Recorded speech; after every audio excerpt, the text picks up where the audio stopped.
नमस्कार साथियों। यहाँ आते हैं तो ऐसे लगता है अपने घर वापस आ गए। आप लोगों से लगातार 2018 के चुनाव में 1-2 महीने आप लोगों के साथ बड़े अच्छे गुजरे और इसी हॉल से मुझे याद आता है तब मेरी प्रमोशन नहीं हुई तो पुणे में खड़ा था। इसी हॉल से हम लोगों ने अपना एक संकल्प पत्र जारी किया। आज 5 साल होने आए हैं, 2 महीने कम।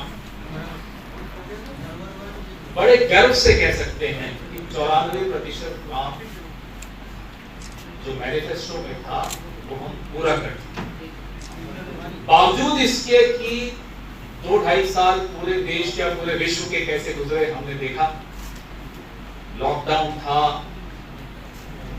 अर्थव्यवस्था भी चरमराई, हर सरकार को बहुत दिक्कतों का सामना करना पड़ा, लेकिन उसके बावजूद अगर 94% हम लोगों ने हासिल कर लिया अपना टारगेट, तो मुझे लगता है कि विनम्रता के साथ लेकिन गर्व के साथ आपके साथ ही साझा करना आवश्यक है। लोकतंत्र में सरकारों को अपना बही खाता साझा करते रहना चाहिए। जिस सरकार के बही खाते में कुछ दिखाने को होता है वो घबराती नहीं है, वो अपना बही खाता सार्वजनिक करती है, और जिसके पास दिखाने को कुछ नहीं होता वो रोज नए विवाद पैदा करती है, जैसा कि केंद्र सरकार में आपको होता हुआ दिखता है। रोज नई लड़ाई, रोज नया विवाद। वो क्यों कर रहे हैं? रोज नया शिगुफा क्यों छोड़ रहे हैं? क्योंकि बही खाता सार्वजनिक करने की हिम्मत नहीं है, क्षमता नहीं है, नियत नहीं है और कुछ दिखाने को है ही नहीं। राजस्थान की अशोक गहलोत सरकार, राजस्थान की कांग्रेस सरकार ने हर वर्ग के दिल को दिल से छुआ है। कोई सरकारी काम जैसा होता है कि धर्रे से चल रहा हो, ऐसा नहीं। दिल से, जुनून से अगर किसी ने काम किया है तो राजस्थान की कांग्रेस सरकार ने किया है। हर वर्ग, हम तो यहां बैठकर चुनौती, मैं तो आया ही चुनौती देने। वो जो पार्टी है भारतीय जनता पार्टी, हमें नहीं मालूम उनका दूल्हा कौन है। जितने भी दूल्हे हैं, जितने भी बाराती हैं इस चुनाव में, हम उन सबको चुनौती देते हैं। वो सब आ जाएं और हम एक कोई व्यक्ति भेज देंगे। हमारा बही खाता हम सामने रखने को तैयार हैं, हम डिबेट करने को तैयार हैं। ये चुनौती वो स्वीकार करते हैं या नहीं, अब इसकी इंतजार है। नौजवान हो, कृषक हो, महिलाएं हो, बुजुर्ग हो, कोई ऐसा वर्ग हो, पेंशन याफ्ता बुजुर्ग हो, कोई ऐसा वर्ग आपको नहीं दिखेगा जिसको कांग्रेस सरकार ने, अशोक गहलोत सरकार ने छुआ नहीं हो। सबसे महत्वपूर्ण शब्द इस सरकार का कौन सा शब्द? राहत। जब महंगाई से आहत हो गए या समाज और प्रदेश की जनता, कोविड की वजह से आहत हो गए, चरमराई हुई अर्थव्यवस्था से आहत हो गए, तब एक ऐसी सरकार जो राहत लाई हो, वो भी चाहते तो कह सकते थे कि साहब मेरी गलती नहीं है, विश्व में ये हो रहा है, जैसे कि हमारे मोटा भाई छोटा भाई करते हैं दिल्ली में बैठकर, विश्व में ये हो रहा है, वहां मंदी है, यहाँ ये हो रहा है, इसलिए हमारे साथ, और कुछ भी तो नेहरू जी को करके थे इसलिए हमारी अर्थव्यवस्था नहीं चल। चाहते तो हमारे मुख्यमंत्री जी भी ये कर सकते, लेकिन नहीं, कोई बहाना नहीं, कोई विवाद नहीं। हर वर्ग की समस्याओं को समझते हुए उनके लिए ऐसी नीतियां बने कि उनको राहत मिले। यह काम होता है किसी भी संवेदनशील संजीदा सरकार का। और मुझे कहते हुए बड़ा गर्व है कि मैं इस प्रदेश से आता हूं जहां की सरकार का दिल धड़कता है, हर वर्ग के लिए धड़कता है। कोई अपना पराया का भेद नहीं होता इस सरकार।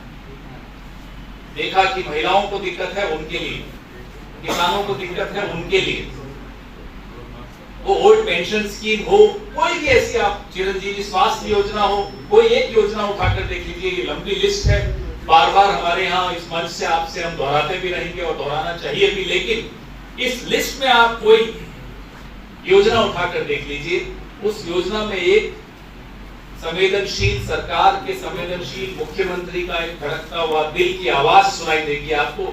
ये हमारी उपलब्धि है इस सरकार। और इसीलिए आज जब 5 साल पूरे हो गए हैं, फिर आपके सामने हम आए हैं, आंखों में आंखें डाल करके फिर से विनम्रता के साथ राजस्थान की जनता से वोट मांगने का हम हक रखते हैं, क्योंकि हमने अपने कर्तव्य पूरे किए हैं, इसलिए यह हक हमें मिला। लेकिन पूरी विनम्रता के साथ मैं आज सुबह दिल्ली हवाई अड्डे पर लाइन में लगा हुआ था, तो एक व्यक्ति, मैं नाम नहीं लूंगा, आप भी जानते ही होंगे, वो आए, मैं उनको पहचानने की कोशिश कर रहा था। बोले साहब मैं संघ से हूं। ये फोटो खिंचवा दी, मैंने कहा जरूर खिंचवाइए, लेकिन आपके वहां नागपुर में दिक्कत तो नहीं हो जाएगी? बोले नहीं, मैं अपने पास रिकॉर्ड पर रखूंगा, सार्वजनिक नहीं करूंगा। कहां जा रहे हो साहब? आप भी जयपुर जा रहे हो? हाँ साहब जयपुर जा रहा हूं। साहब इस बार तो रिवाज जो है ना बदलेगा, ये वो बोल रहे, मैं नहीं बोल रहा, मैं चुपचाप सुनता। क्यों बदलेगा? वहां तो राजस्थान का तो मैं हूं, हर 5 साल में सरकार बदलती। बोले नहीं साहब इस बार रिवाज बदल रहा। काम हुआ, मैं बड़ा खुश हुआ सुनकर कि एक विरोधी विचारधारा वाला व्यक्ति, बड़ा समझदार व्यक्ति था, ऐसी बात, भले विरोधी है, लेकिन फिर वो मुझे साइड में ले गया। उसको थोड़ा डर भी था कि कहीं और लोग सुन रहे हैं कि एक संघ का आदमी कांग्रेस की तारीफ कर रहा है, तो मुझे साइड में ले गया। हमारे यहाँ सबका मानना है कि इस बार कांग्रेस को चुनौती हम नहीं दे पा रहे राजस्थान। मैंने कहा कारण बताइए, कि आपके पास चेहरा नहीं है, क्या कारण? बोले यार चेहरे की भी दिक्कत नहीं, हम कोई चेहरा ले आए, इस परफॉर्मेंस का हम क्या जवाब दें? क्योंकि तुलना हो जाएगी पड़ोस के राज्य से, मध्य प्रदेश से, तुलना हो जाएगी हरियाणा से, और उसने जाते जाते वापस जब हम लाइन में आ रहे थे, जाते जाते फिर बोला, और अगर तुलना हो गई केंद्र सरकार से तब भी हम कोई जवाब नहीं देते। ये सुनकर मुझे बड़ा अच्छा लगा। फिर जब मैं यहाँ आया तो स्वर्णिम जी ने मेरे सामने एक कागज रखे, मैंने कहा नहीं, मैं कोई कागजों की जरूरत नहीं। ये किस्सा मैं आपको सुनाना चाहता हूं, और इसलिए मैं दावे के साथ कहता हूं, जो आपको राजस्थान में सुबह सुबह शाखा में जाते हुए लोग दिखेंगे ना, नवंबर दिसंबर में जब चुनाव होगा, आपको मैं दावे के साथ कह सकता हूं वो वोट कांग्रेस को देने वाले हैं।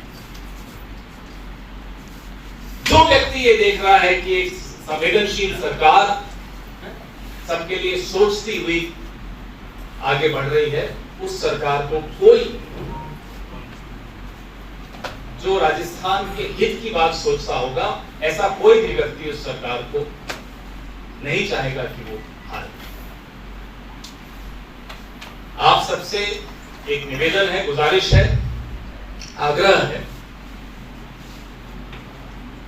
कि राजस्थान ने हमेशा देश को रास्ता दिखाया है। देश की जो सरकार है पिछले 9 साल से वो नए नए विवाद पैदा करती है। राजस्थान संवाद में विश्वास रखता है। आप लोग फिर से रास्ता दिखाइएगा, देश को रास्ता दिखाइएगा, और एक ऐसी सरकार को फिर से चुनिएगा जिसने 94% नंबर हासिल कर लिए हैं। अभी 1.5-2 महीने और हैं, फिर आगे आगे देखिए, हो सकता है अगली प्रेस वार्ता तक 100% काम हो जाए। और कभी कोई नेता आपके सामने किसी और पार्टी का आए, मेरी चुनौती उन तक जरूर पहुंचा दीजिएगा। और जब वो आपसे संवाद कर रहा हो, क्या उसकी इतनी हिम्मत है कि वो आपकी आंखों में आंखें डाल के बोल सके कि हाँ मेरा दिल प्रदेश की जनता के लिए धड़कता है। आंखों से सब पता चल जाए, नियत पता चल जाए। और सबसे महत्वपूर्ण चीज किसी सरकार में, किसी संगठन में, परिवार में, हर जगह, देश में, समाज में वो नियत होती है। अशोक गहलोत ने अपनी नीयत स्पष्ट कर दी, हर वर्ग के सामने स्पष्ट कर दी। हमें गर्व है कि कांग्रेस ने एक ऐसी सरकार दी है जो सुनती है, सुनने के बाद ऐसी नीतियां बनाती है जिससे लोगों को राहत मिल सके। आपके सवाल सर, आपने कहा बीजेपी की साइड से तो आपको दूल्हा नहीं दिख रहा है। दूल्हा है कौन? आपका है भी सही या नहीं है? आपका हमारी चिंता मत कीजिए, हम तो सरकार में बैठे हैं। बीजेपी बार बार आरोप लगा रही है, बीजेपी बार बार आरोप लगा रही है कि कांग्रेस लूट और झूठ का बाजार है। अभी उन्होंने रिवर फ्रंट कोटा पर भी राज्यवर्धन सिंह राठौड़ ने जो है वो सवाल उठाए और कहा कि करोड़ों रुपए जनता का पैसा जो है वो पानी की तरफ कोटा वाला। रिवर फ्रंट से मुझे कुछ एक और रिवर फ्रंट याद आ गया। पिछली चुनाव से पहले यहीं बैठकर मैंने प्रेस वार्ता की थी। द्रव्यवती 700 करोड़ मैंने उसका खुलासा यहीं बैठकर आपके सामने किया। हम तो पूरी चुनौती के साथ, कागजों के साथ आकर बात करते हैं। जिस व्यक्ति ने आरोप लगाया, उन पर जो आरोप लगे हैं वो आपके सामने है। कल मैंने एक प्रेस वार्ता दिल्ली में की थी। जल जीवन मिशन जम्मू कश्मीर राज्य में जो भ्रष्टाचार पकड़ा, जिस अधिकारी ने, अशोक परमार नाम है, दलित वर्ग का अधिकारी है, विसल ब्लोअर है, उसकी साल में 4 बार ट्रांसफर हो गई, प्रताड़ित किया, उसकी डिमोशन हो गई, प्रिंसिपल सेक्रेटरी से उसको अब एआरआई ट्रेनिंग में डाल दिया। और जिन अधिकारियों का उसने नाम लिखा कि ये भ्रष्टाचार में शामिल है, उनको प्रमोशन भी मिल रही है, उनको पूरा। तो जो आपके यहाँ आकर आरोप लगाते हैं, शायद वो भी एक दूल्हा है, दूल्हे राजा से पूछिए कि जरा अपने ऊपर लगे आरोपों की सफाई देकर जाएंगे। सर, डीएमके के मिनिस्टर्स के बयान आ रहे हैं, साथ ये कहना है कि 26 पार्टियां इंडिया अलायंस की जो है वो प्रिंसिपल के जो सनातन धर्म के जो प्रिंसिपल्स हैं उनके ऊपर फाइट करने की इकट्ठी हुई है। अभी ये राजा ने भी बोल दिया सर कि सनातन धर्म जो है वो थ्रेट है इंडिया और वर्ल्ड के लिए। आप कैसे देख रहे हैं? आज से 1 हफ्ते पहले नागपुर में रिमोट कंट्रोल लेके एक आदमी बैठता है, उसका नाम है मोहन भागवत। आज से 1 हफ्ते पहले मोहन भागवत ने क्या कहा कि 2000 साल तक समाज के कुछ वर्गों को हमने शोषण किया और वो पाशविक उनकी स्थिति हो गई। ये मोहन भागवत के शब्द हैं, मेरे नहीं। यही बात डीएमके के लोग किसी और जुबान में कहते हैं तो हाय तौबा मच जाती। मोहन भागवत कहते हैं तो अरे साहब बाबा ने बड़ी अच्छी बात कह दी। क्यों, क्या फर्क है दोनों बातों में? दोनों बातें किसी भी समाज के भीतर त्रुटियों की बात है कि इन त्रुटियों का समापन होना चाहिए। मोहन भागवत ने भी कहा इन त्रुटियों का, इन खामियों का समापन होना चाहिए। यही बात बाकी लोग कोई कहते हैं तो बुरा लग रहा है। किसी भी धर्म में, किसी भी समाज में त्रुटियों का समापन होना चाहिए, कहना क्या बुराई, मुझे बताइए। यही मैं आपको कहना चाहता हूं। ये जो विवाद पैदा करने की कोशिश की जाती है, ये उन्हीं तत्वों द्वारा की जाती है जिनके पास बही खाते में दिखाने के लिए कुछ नहीं है।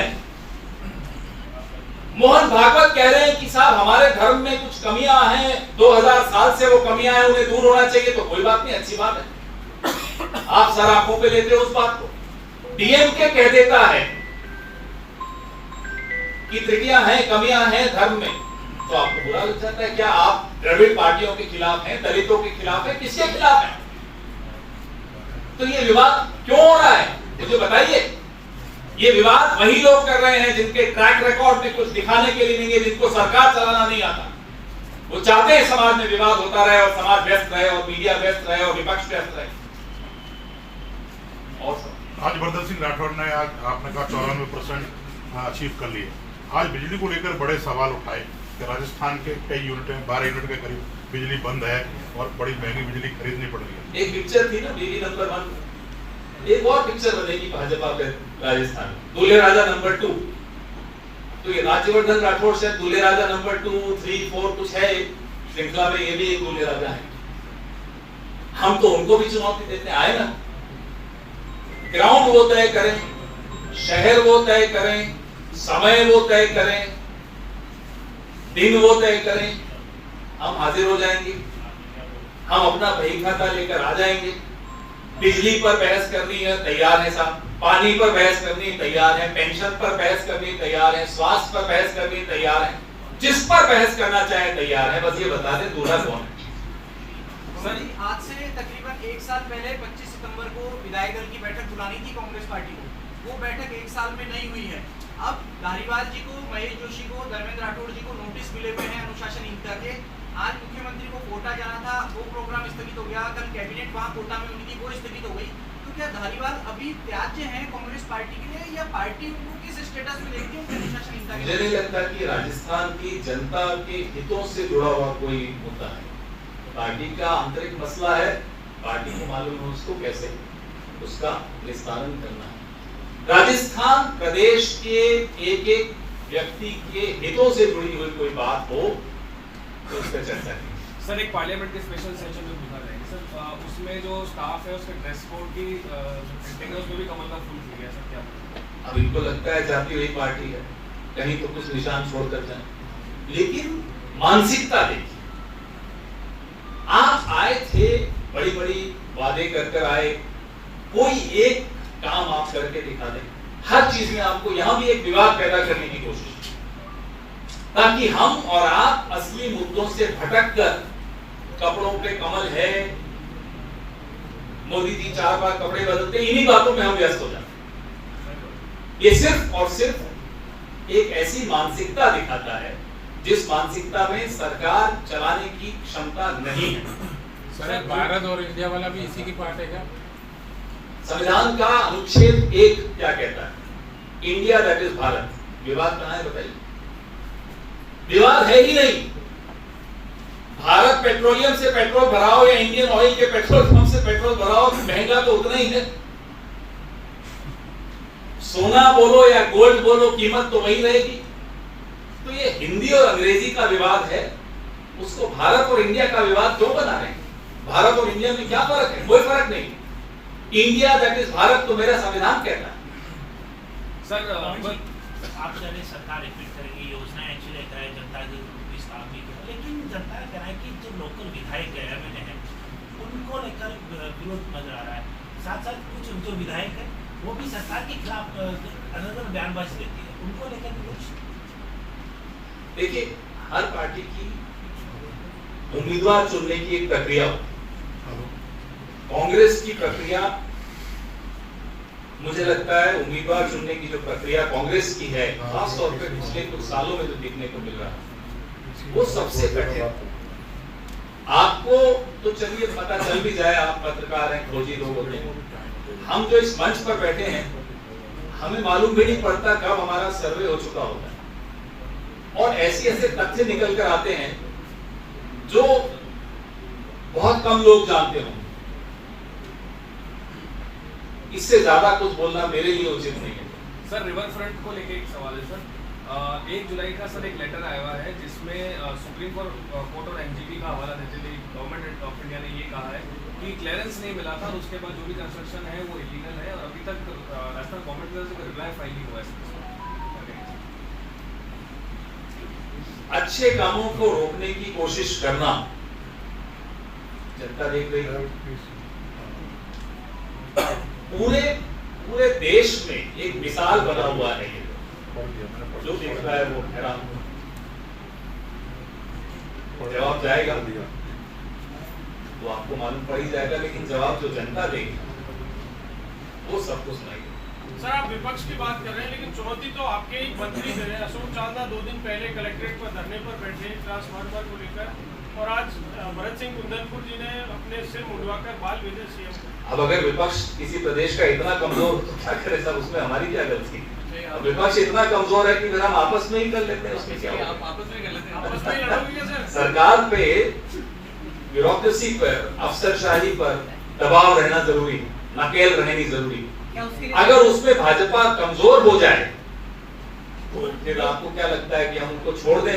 ब्यूरोक्रेसी पे आपने कहा नकेल रहना जरूरी है, क्या नकेल नहीं है कि सरकार की सीएम कमजोर हो? कई बार कोई कमजोरी की बात नहीं, कई बार अफसरशाही भी टेस्ट कर रही होती है कि कहीं सरकार कमजोर तो नहीं पड़ रही, फिर उस अफसरशाही को माकूल जवाब मिल जाता है। कभी अपने मंत्रियों द्वारा मिलता है, कभी अपने विधायकों द्वारा मिलता है, कभी आप जैसे सजग पत्रकारों द्वारा मिलता है, कभी हमारे प्रवक्ताओं द्वारा मिलता है, लेकिन मिलता जरूर। सर एक टीम फाइटिंग की बात कर रहे थे, पैरोल का एक वीडियो वायरल हुआ था अभी, जिसमें हिम्मत पटेल भी आए थे गुजरात से, और विजय सिंह का वीडियो था। उनका कहना है कि पैरोल इलाके में गुंडाराज चल रहा है, जल्दी विधायक है, किसी को भी उठा के मरवा देता है, हमें खुद को भी जान का खतरा है।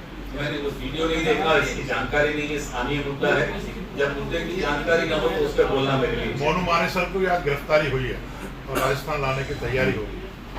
सुना है, अभी आते हुए सुना। सर, दिव्या मदेरणा जी के अलावा भी महिला विधायक ने कहा है कि सरकार में हम खुद सुरक्षित नहीं है, तो प्रदेश की जनता कैसे सुरक्षित रहेगी, एक सवालिया निशान लगाया है। सर, ये तस्वीर कैसे देखते हैं? मुझे नहीं लगता कि इस बात में कोई सत्यता है। राजस्थान महिला सुरक्षा के मामले में एक तो एफआईआर दर्ज करना जब से कंपलसरी हुआ है, एफआईआर जरूर ज्यादा दर्ज होती है, जो कि अच्छी बात है। उसके बावजूद अगर आप एनसीआरबी का डेटा देखेंगे तो आसाम, उत्तर प्रदेश, ये राज्य कहीं ज्यादा आगे नजर आएंगे। और लेकिन इसमें कोई प्रतियोगिता नहीं होनी चाहिए। अपराध अपराध होता है, सरकार किसी की भी हो।